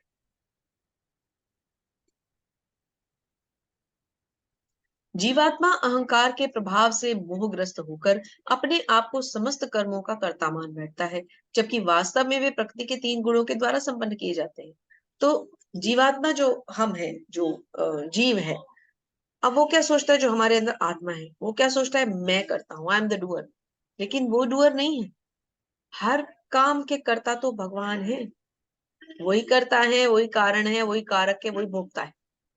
तो जीव क्या गलती करता है? जीव सोचता है ये कर्म तो मैं कर रहा हूँ, वो दरअसल एक्चुअल में वो कुछ भी नहीं कर रहा होता, सब कुछ भगवान करते हैं। या आप इसको ऐसे समझे कि प्रकृति के 3 गुण कंट्रोल करते हैं, और प्रकृति के 3 गुण कौन से हैं? सत्वगुण, रजोगुण और तमोगुण। जी विशाल प्रभु जी आगे पढ़िए।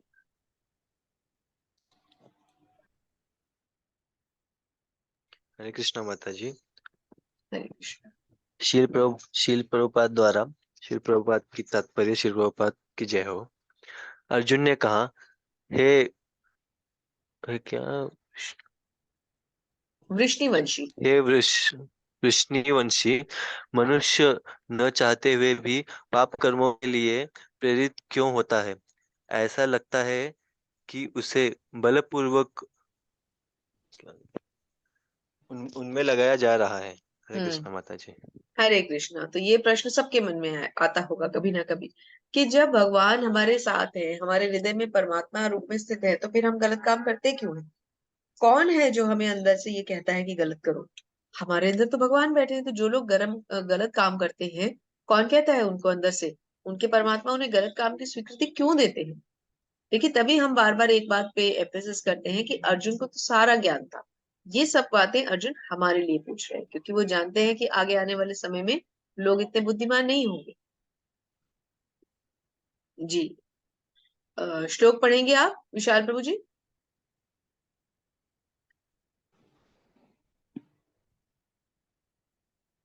ओके, वंदना माता जी पढ़िए, श्लोक पढ़िए, और विशाल प्रभु जी आप तात्पर्य पढ़िए। हाँ माता जी। वंदना माता जी श्लोक पढ़िए। ओके। धूमेन व्रियते वह्नि यथार्थदर्शनो मलेन च यथोल्बेनावृतो गर्भस्तथा तेदेन मावृतम्। विशाल प्रभु जी पढ़िए मीनी। चलिए मैं पढ़ देती हूँ। हरे कृष्ण। जिस प्रकार हरे कृष्ण अग्नि माता धुएं जी। से, हाँ पढ़िए प्रभु जी। हाँ माता जी, वो नहीं आ रहा था ऑप्शन। शील प्रभुपाद द्वारा तात्पर्य, शील प्रभुपाद की जय। जिस प्रकार अग्नि अग्नि धुएं से, दर्पण धूल से अथवा भ्रण भ्रूण गर्भाशय से आवृत रहता है, उसी प्रकार जीवात्मा इस काम की विभिन्न मात्राओं से आवृत रहता है। हरे कृष्ण माता जी। हरे कृष्ण। तो अग्नि धुएं से, दर्पण धूल से, दर्पण के ऊपर धूल पड़ी रहती है तो हमें अपना चेहरा नहीं दिखता है ना, अग्नि धुएं से आवृत रहती है। उसी प्रकार जीवात्मा इस काम की विभिन्न मात्राओं से आवृत रहता है। जीवात्मा जो होता है उसके ऊपर भी काम का, क्रोध, लोभ, मोह, मत्सर, इन सब चीजों से जो होती है जीवात्मा, हमेशा उसके ऊपर एक आवरण बना रहता है। और इसको कौन काटता है? इसको काटते हैं भगवान की, मनुष्य की भगवान के प्रति भक्ति। ओके, देखिए यहाँ पर पिक्चर्स में दिखाया गया है। आइए थोड़ा सा समझते हैं इसको। क्या बताया जा रहा है यहाँ पर? देखिए किस तरह से एक भ्रूण है ना, और दर्पण के ऊपर धूल है, और ये धुआं दिखाया गया है। तो हमें समझने की जरूरत है कि जब तक हमारा ये मुंह का ऊपर का आवरण नहीं हटेगा, तब तक हमें क्लियर कैसे दिखेगा? आप खुद बताइए, जब तक आसमान में अगर सन है ही नहीं, तो अगर बादलों ने सब कुछ ढक रखा है, सन को भी ढक रखा है, तो कहाँ से प्रकाश आएगा? नहीं आ सकता ना। तो हमें पहले उस आवरण को हटाना है अपने ऊपर से। ओके, चलिए अंतिम प्रश्न पेज है। किस किसने हैंड रेज किया हुआ है? मुझे एक्चुअली ना स्क्रीन में ज्यादा दिखता नहीं है ऑप्शंस। ओके, एच मोटवानी प्रभु जी, आप पढ़ना चाहते हैं तो पढ़िए। जी माता जी। इंद्रियाणि मनो बुद्धि रस्य अधिष्ठान मुच्यते एतैर्विमोह विमोह यत येष ज्ञानमावृत देहिनम्। इंद्रियां, मन तथा बुद्धि इस काम के निवास स्थान है। उनके द्वारा यह काम जीव आत्मा के वास्तविक ज्ञान को ढककर उसे मोहित कर लेता है। तात्पर्य प्रभुपाद की ओर से प्रभुपाद की जय।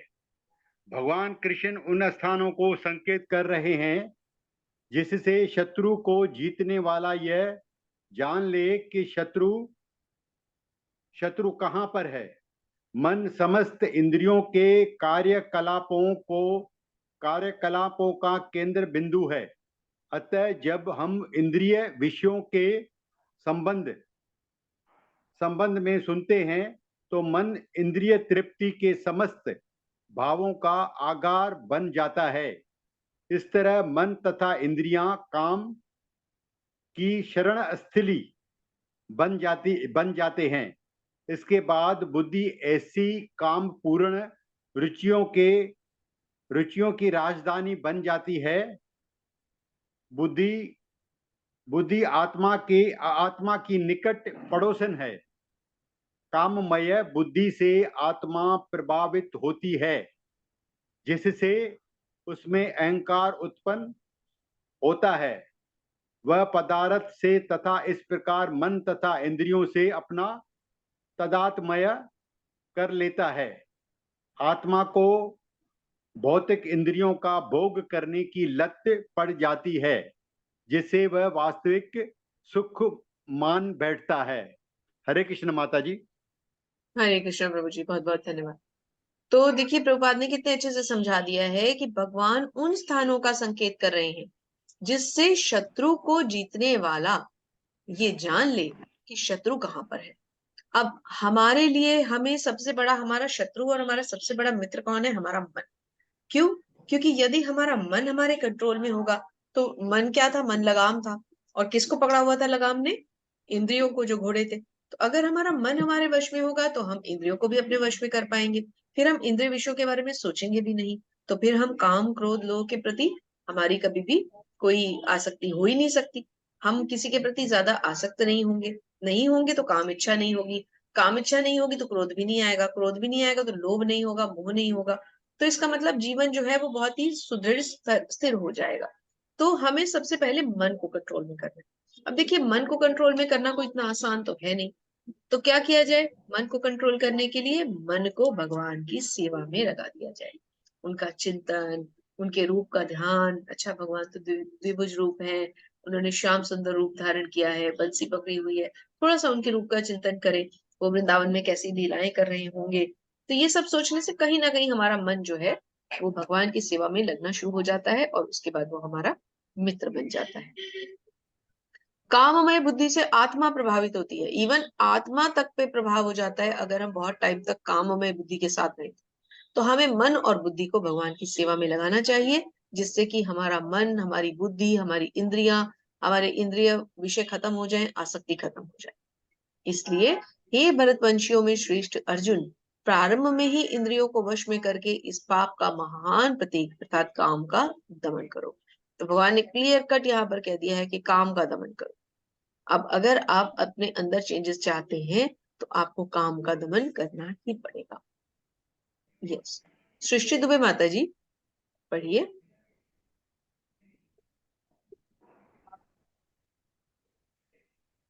इस प्रकार हे महाबाहु अर्जुन, अपने आप को भौतिक इंद्रियों, मन तथा बुद्धि से परे जान कर और उसे मन को साधन आध्यात्मिक बुद्धि कृष्णा भावनामृत से स्थिर करके आध्यात्मिक शक्ति द्वारा इस काम रूपी दुर्जय शत्रु को जीतो। हरे कृष्ण। तो कौन है सबसे बड़ा शत्रु? काम। बार बार एक ही बात बताई जा रही है कि जो हमारे अंदर का काम है, लस्ट है, अगर हम अगर हम काम पे विजय प्राप्त नहीं करेंगे, अगर हम काम को नहीं जीतेंगे तो हमारा क्रोध, मोह, लोभ कुछ भी खत्म नहीं हो सकता।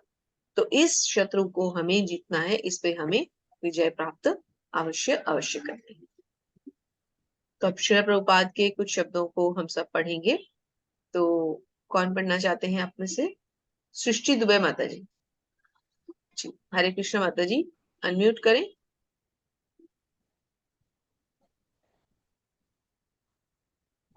सृष्टि, हाँ, अनम्यूट करें माता जी। माता जी मैं पढ़ूं? भाग्य दृता का यह कोई बात तृतीय अध्याय निष्कृत मनुष्य को निर्देश देता है कि वह निर्विशेष शून्यवाद को चरण लक्ष्य न मानकर अपने आप को भगवान का साक्षात सेवक समझते हुए कृष्ण भावनामृत में प्रवृत्त हो। भौतिक जीवन में मनुष्य काम तथा प्रकृति व प्रभुत्व पाने की इच्छा से प्रभावित होता है। प्रभुत्व तथा इंद्रिय तृप्ति की इच्छाएं बद्ध जीव की परम शत्रु है, किंतु कृष्णा भावनामृत की शक्ति से मनुष्य इंद्रियों, मन तथा बुद्धि पर नियंत्रण रख सकता है। इसके लिए मनुष्य को सहसा अपने नियत कर्मों को बंद करने की आवश्यकता नहीं है, अपितु धीरे धीरे कृष्णा भावनामृत विकसित करके भौतिक इंद्रियों तथा मन से प्रभावित हुए बिना अपने शुद्ध स्वरूप के प्रति लक्षित स्थिर बुद्धि से दिव्य स्थिति को प्राप्त हुआ जा सकता है। यही इस अध्याय का सारांश है। शारीरिक जीव की अपरिक अवस्था में दार्शनिक चिंतन तथा योगिक आसनों के अभ्यास से इंद्रियों को वश में करने के कृत्रिम प्रयासों से आध्यात्मिक जीवन प्राप्त करने में सहायता नहीं मिलती। उसे श्रेष्ठ बुद्धि द्वारा कृष्ण भावनामृत में परीक्षित होना चाहिए। हरे कृष्ण माता जी। हरे कृष्ण माता जी। तो क्या बता रहे हैं? निर्विशेषवादियों के बारे में बताया जा रहा है। क्या बताया प्रभुपाद ने? एक बार फिर इसको पढ़ते हैं। यहाँ पर भगवत गीता का यह तृतीय अध्याय निश्चित, एक मिनट स्क्रीन को हटाना पड़ेगा, निष्कर्षतः मनुष्य को निर्देश देता है कि वह निर्विशेषवाद अर्थात शून्यवाद को अपना चरम लक्ष्य न माने। अब निर्विशेषवाद और शून्यवाद क्या है? जो आजकल में मेडिटेशन का है कि कुछ संप्रदाय हैं जो कहते हैं मेडिटेशन करने से हम ब्रह्म में लीन हो जाएंगे, तो वो सब जो है वो निर्विशेषवादी होते हैं। तो प्रभुपाद खुल्लम खुल्ला खंडन कर रहे हैं कि निर्विशेषवाद को बिल्कुल भी बढ़ावा नहीं देना है। हमें भगवान के सकाम रूप का, जो उनका साकार रूप है, उसी को हमें, उस पर हमें केंद्रित करना है। और मन और बुद्धि के बारे में बताया जा रहा है। क्या? आइए इसको भी पढ़ते हैं। भौतिक जीवन में मनुष्य काम तथा प्रकृति पर प्रभुत्व जताने की इच्छा से प्रभावित होता है। मनुष्य इंद्रियों, मन और बुद्धि पर नियंत्रण रख सकता है, लेकिन रखता नहीं। तो हमें इस चीज का ध्यान रखना है कि क्योंकि हम भक्ति में हैं, तो हम अपने काम पर, अपने क्रोध पर, अपने लोभ पर हमें 100% जो है हमें कंट्रोल रखना चाहिए। तो यहाँ पर जो है चैप्टर के कुछ टॉपिक्स को बताया जा रहा है, आप ध्यान से समझ लें। जैसे वैराग्य और कर्म के बारे में पढ़ना है तो 3.1 और 3.2। फिर निष्काम कर्म योग के बारे में पढ़ना है तो 3 से लेकर 9 तक। फिर कर्म कांड से कर्म योग तक का जो सफर है वो 10 से 16 तक। फिर लेड बाय एग्जाम्पल, जहां आपको एग्जाम्पल मिलेंगे 17 से 35 तक। और फिर सबसे बड़ा दुश्मन कौन है? मन, 36 से 43 तक। ठीक है, यहीं पे हमारी आज की प्रेजेंटेशन खत्म होती है। अब आपको इससे संबंधित अगर कोई प्रश्न पूछना है तो आप पूछ सकते हैं। हरे कृष्ण।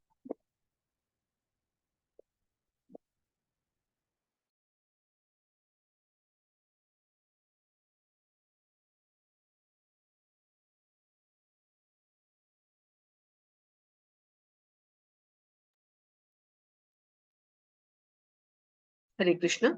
आप कोई भी प्रश्न अगर पूछना चाहें तो पूछ सकते हैं आज के या कल के सत्र से संबंधित। जो आज हमने एक वो पढ़ा था ना कि मतलब हम कोई भी गलती करते तो हमारे अंदर भगवान है, तो हम गलती कैसे कर सकते हैं? मतलब हम कुछ भी गलत करते हैं ना अगर, तो हमारे अंदर तो तो क्यों भगवान है, करते तो हैं? वो गलत कैसे हो सकता? हाँ, तो हाँ, देखिए इसको ऐसे समझिए कि भगवान जो हमारे हृदय में परमात्मा रूप में स्थित होते हैं, वो हमें स्वीकृति देते हैं हर चीज की। मनुष्य जो भी इच्छा अपने भगवान से, परमात्मा रूप में जो भगवान अंदर बैठे हैं उनसे मनुष्य जो भी इच्छा करेगा, वो परमात्मा उसको स्वीकृति दे देंगे, अप्रूवल दे देंगे। क्यों? उन्होंने आपको बुद्धि भी तो दी है। भगवान कहते हैं तुम भी तो अपना बुद्धि और विवेक लगाओ। अब मैं तुम्हारे हृदय में बैठ के अगर तुम्हें सही गलत सब कुछ मुझे ही करना है, तो फिर तुम यहाँ क्या करने आए हो? और फिर सबसे बड़ी बात कि जीवात्मा स्वयं ही तो पृथ्वी पर आ गया है। हम तो सब पहले तो आत्माएं सारी भगवान के पास दिव्य धाम में थी, गोलोक वृंदावन में। अब जो आत्माएं भगवान से ये लड़ झगड़ कर या एक स्वतंत्रता मांग कर कि मुझे भी पृथ्वी लोक पर जाना है, मुझे अपनी जिंदगी जीनी है, देखना है वहां क्या मिलता है, वो ये सोच कर कि बहुत लड्डू पेड़े बट रहे होंगे, आ तो जाता है, पर यहाँ पर आकर कहाँ फंस जाता है मृत्यु लोक में, जन्म मृत्यु जरा व्याधि के चक्र में। और एक कर्म किया नहीं कि उसका कर्म का फल मिलेगा, और फल क्या होता है, उसको बंधन में बांध देता है, तो बस वो फंस गया। अब तो क्या चक्र चलता रहेगा, कर्म करता रहेगा, फल मिलते रहेंगे, अच्छे फलों के स्वर्ग मिलेगा, बुरे फलों का नरक मिलेगा, नरक खत्म होने के बाद स्वर्ग मिलेगा, स्वर्ग खत्म होने के बाद वापस धरती लोक, फिर से मृत्यु लोक, फिर कोई नई योनि मिलेगी। तो 84 लाख योनियों में जीवात्मा घूमता रहता है।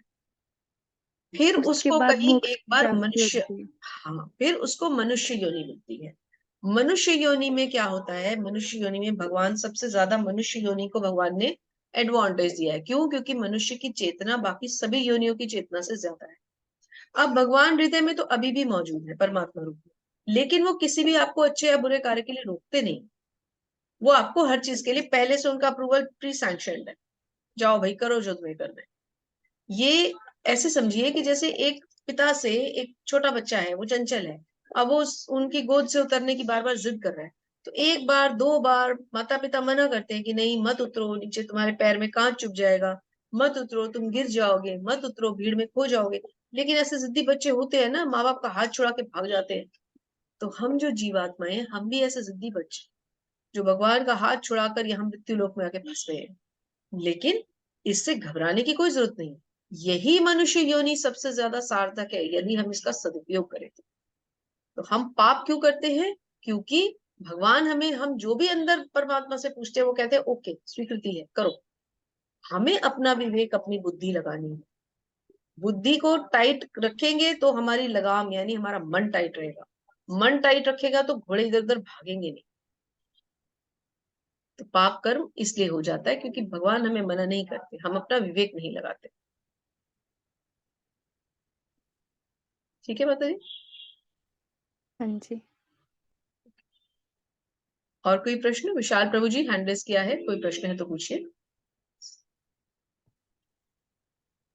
हरे कृष्णा माता जी। हरे कृष्ण। माता जी मुझे अनुसरण और अनुकरण के बारे में जरा समझाइए। अनुकरण और अनुसरण होता है, एक होता है कॉपी और एक होता है किसी को आप उसको फॉलो करना। आप दोनों में ये समझे। अच्छा। अनुसरण हो गया आपका फॉलो करना, और अनुकरण हो गया किसी की कॉपी। तो कॉपी करना तो ठीक नहीं है ना, लेकिन फॉलो करना ठीक है। अब फॉर एग्जाम्पल, अब इसको आप यूथ है, सारे बच्चे हैं, तो आप इसको ऐसे समझे कि आप किसी की कॉपी कर रहे हैं। अगर आपको एग्जाम देना है तो आप अगर किसी की कॉपी कर रहे हैं तो वो चीटिंग हो गई ना। लेकिन अगर आप अपने किसी हम्म। इंटेलिजेंट स्टूडेंट को फॉलो कर रहे हैं, जैसे हम सब क्या कर रहे हैं, हम सब प्रभुपाद के जो मिशन है, हम सब अपने जो आचार्यगण है उनको फॉलो करने की कोशिश कर रहे हैं, उनका अनुसरण करने की कोशिश कर रहे हैं, तो ये तो सही हो गया। लेकिन अगर हम उनकी कॉपी करें, कॉपी कैसे कर सकते हैं? हमारी इतनी अवस्था थोड़ी ना है कि हम उनकी कॉपी कर पाए, तो उसमें हमसे कहीं ना कहीं गलती हो जाएगी। तो ये डिफरेंस होता है दोनों में। अच्छा, धन्यवाद माता जी। हरे कृष्णा। हरे कृष्ण। सृष्टि दुबे माता जी।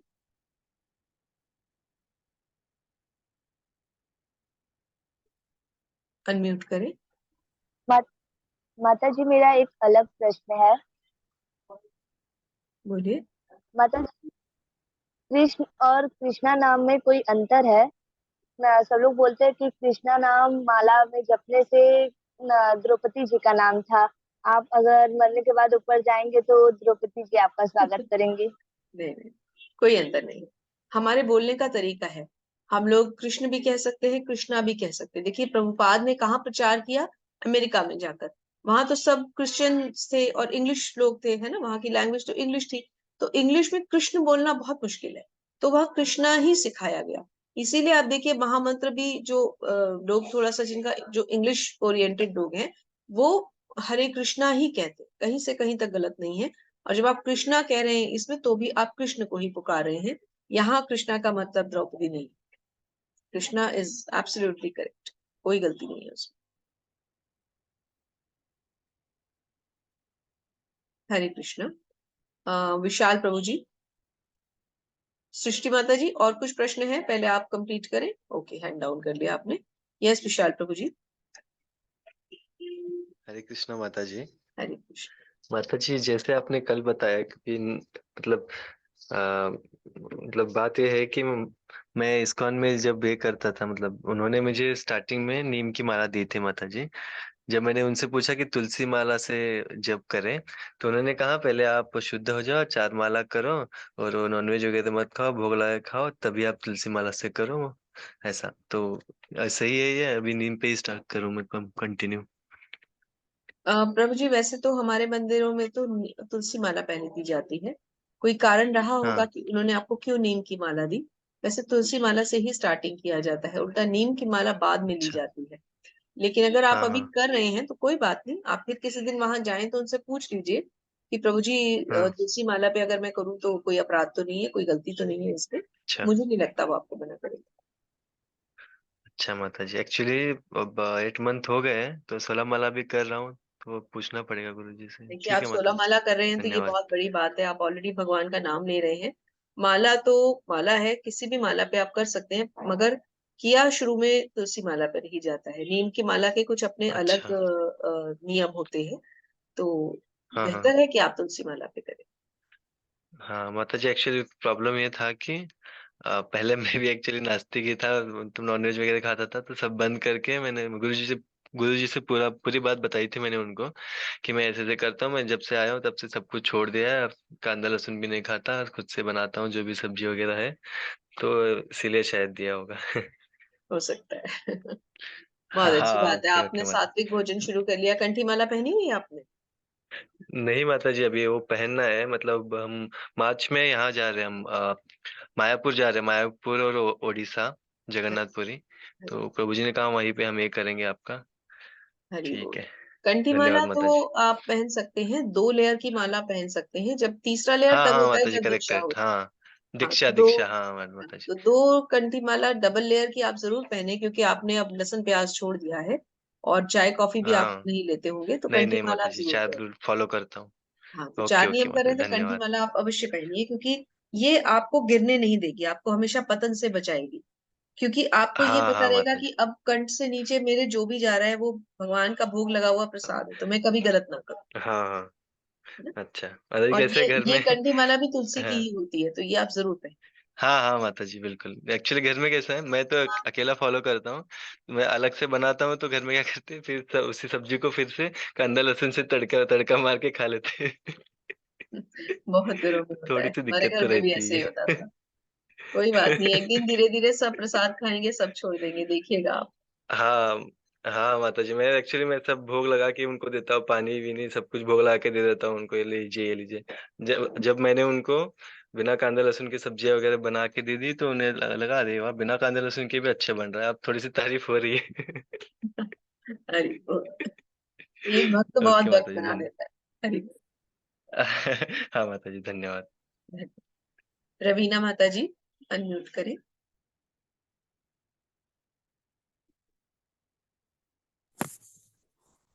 हरे कृष्ण माता जी। हरे कृष्ण।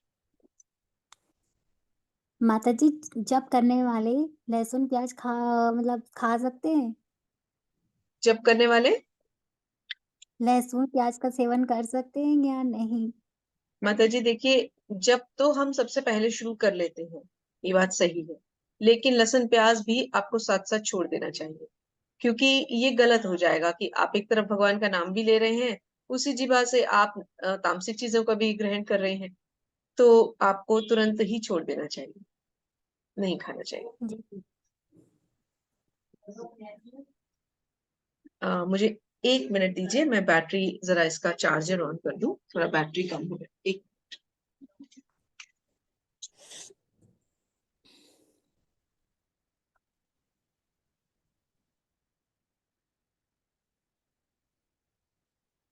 हाँ जी।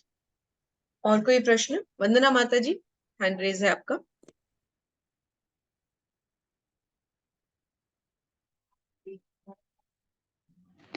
मेरे को पूछना था कि जो तामसिक भोजन होता है ना वो गलत कैसे होता है? मतलब वैसे तो मैं खाती तो नहीं हूँ, घर में सब भी खाते हैं, बट कहते हैं कि गलत कैसे, मतलब प्याज लहसुन गलत कैसे हो सकते हैं? वो तो जैसे मतलब खाने की चीज होती है, जैसे बाकी अन्न वगैरह होता है, वैसे तो गलत कैसे हो जाता है वो?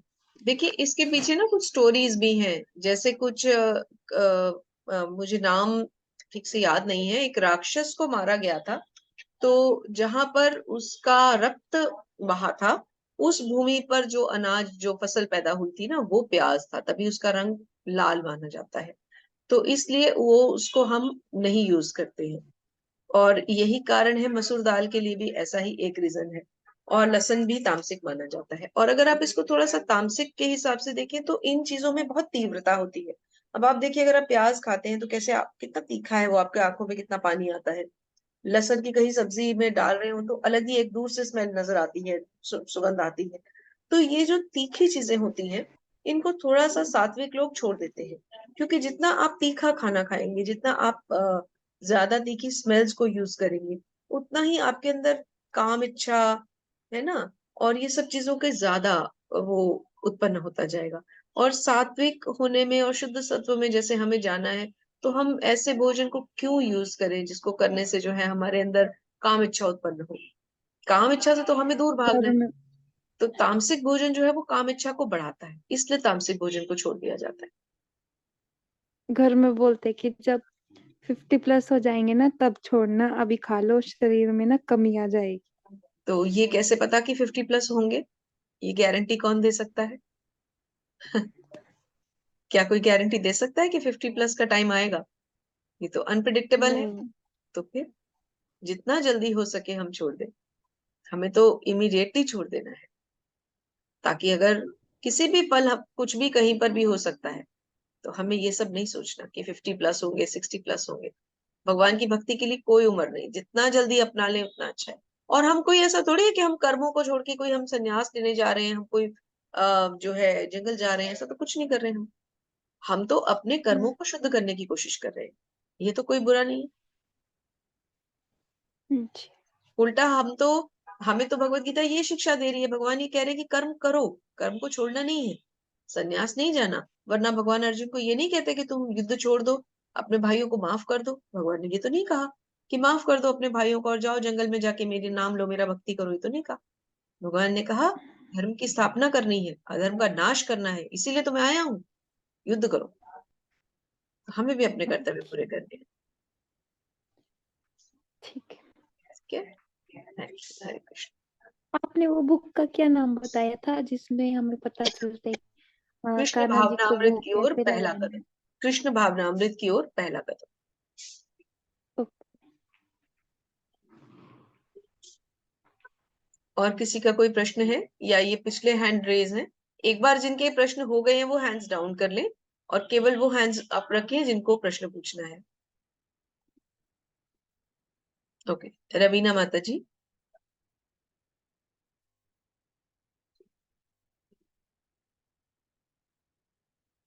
रवीना माता जी, आपका प्रश्न है? ओके, विशाल प्रभु जी।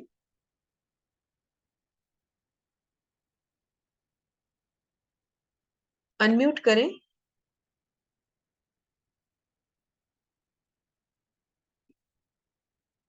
आप लोग अनम्यूट नहीं कर पा रहे क्या? हाँ हाँ, बोलिए प्रभु हाँ जी। हाँ माता जी, अनम्यूट का ऑप्शन ही नहीं है। पता नहीं। हाँ जी। हाँ। अच्छा, माता जी मुझे पूछना था, अ, काम मतलब लस्ट, लस्ट मतलब डिजायर ना माता जी, इच्छा। नहीं, लस्ट मतलब टिपिकली हाँ, काम इच्छा, जो आपकी काम काम तो, वासना को हाँ, जो है वो बढ़ाती है। लस्ट तो वही होता अच्छा, है, इच्छा मतलब डिजायर है, वो हाँ आपने हाँ सही कहा। जो आपकी नॉर्मल हाँ हाँ इच्छा है, हाँ, जैसे इच्छा तो किसी भी चीज की हो सकती है, इच्छा तो पॉजिटिव भी हो सकती है, जैसे मंदिर जाने की नेगेटिव भी इच्छा। हो सकती है, हाँ हाँ हाँ, अच्छा, हाँ हाँ, इच्छा तो पॉजिटिव भी हो सकती है, लेकिन काम इच्छा जो होगी वो थोड़ा नेगेटिव ही होगी। अब हमें माता उसको जी थोड़ा, कैसे पॉजिटिव हाँ, में कन्वर्ट करना है, अगर आप ये प्रश्न पूछना चाह रहे हैं या आपके मन में आए, तो हमें अपनी काम इच्छा को कैसे, हम जीवात्मा है, हमारी भौतिक प्रकृति के जो है हम गुणों के संसर्ग में आ रहे हैं, तो हमारे अंदर काम इच्छा आना तो स्वाभाविक है। अब हम उसको चेंज हम्म, कैसे करें? तो हमें उसको चेंज करना है भगवान की तरफ डाइवर्ट करके। जैसे भगवान के रूप का दर्शन, मन को आंखें बंद करके हम भगवान के विभुज श्याम सुंदर रूप के दर्शन करने की कोशिश करें। भगवान कितने सुंदर हैं, उनके बाल कितने घुंघराले हैं, आंखें कमल नयन की तरह हैं, उनका रंग श्याम है, अच्छा। बादलों जैसा है। तो ये जो हम अपनी काम इच्छा है इसको धीरे धीरे धीरे धीरे भगवान की तरफ लेके जा रहे हैं। और अगर भगवान की तरफ नहीं लेके जाएंगे तो फिर प्रभुपाद क्या कहते हैं, अगर उधर नहीं जाओगे तो फिर माया देवी की तरफ चले जाओगे। तो माया देवी ने अगर पकड़ लिया तो फिर तो आपकी जो डिजायर्स है वो किसी ना किसी गलत तरफ जाएंगी, सेल्फ ग्रेटिफिकेशन की तरफ जाएंगी। आपको अपनी इच्छाओं को, अपनी हर तरह की इच्छाओं को भगवान की तरफ डाइवर्ट करना अच्छा माता जी, एक्चुअली हेलो। है। हाँ जी। हाँ माता जी, अब बीच में क्या होता है इस्कॉन में, मतलब कार्तिक मास से पहले ही शायद ये पढ़ने के लिए बोला था हमें, भागवतम का तीसरा खंड और 9th चैप्टर कुछ था। तो उसमें ब्रह्मदेव ने स्तुति की थी कृष्ण जी की। तो वो है मेरे पास, तो मैं वो पढ़ता हूँ, तो बस सब ये हो जाता है फिर नॉर्मल। हाँ वो पढ़िए आप, देखिए कितनी सुंदर स्तुतियां हैं वो। जब आप हाँ उनकी हाँ हाँ स्तुतियां माता जी। पढ़ेंगे, चौथे स्कंद में जब आप शिव जी ने भगवान की स्तुति की है वो पढ़ेंगे, तो आपको समझ में आएगा कि हम्म। हर एक ने अपने अपने ढंग से भगवान की स्तुति की है। तो वहां से हाँ आपका माता जी, और हाँ, जैसे टीवी सीरियल्स में दिखाया गया है कि शंकर जी भोले हैं ऐसा, मतलब भागवतम जब पढ़ते हैं ना तब लगता है अरे ये तो गलत है, ऐसा कुछ है ही हाँ, नहीं, कितने मत समझदार देखिए है टीवी शिव जी। सीरियल्स को, बिल्कुल रेफर मत कीजिए। आप केवल परंपरा हाँ से हाँ रिलेटेड पढ़ें और एक प्रण लेने की हाँ केवल प्रभुपाद की ही बुक्स पढ़ें, क्योंकि फिर एक हाँ परंपरा माता से जी, रहेंगे वही तो है। वही परंपरा चलेगी, हाँ हाँ हाँ माता जी, है ना। धन्यवाद माता जी। हाँ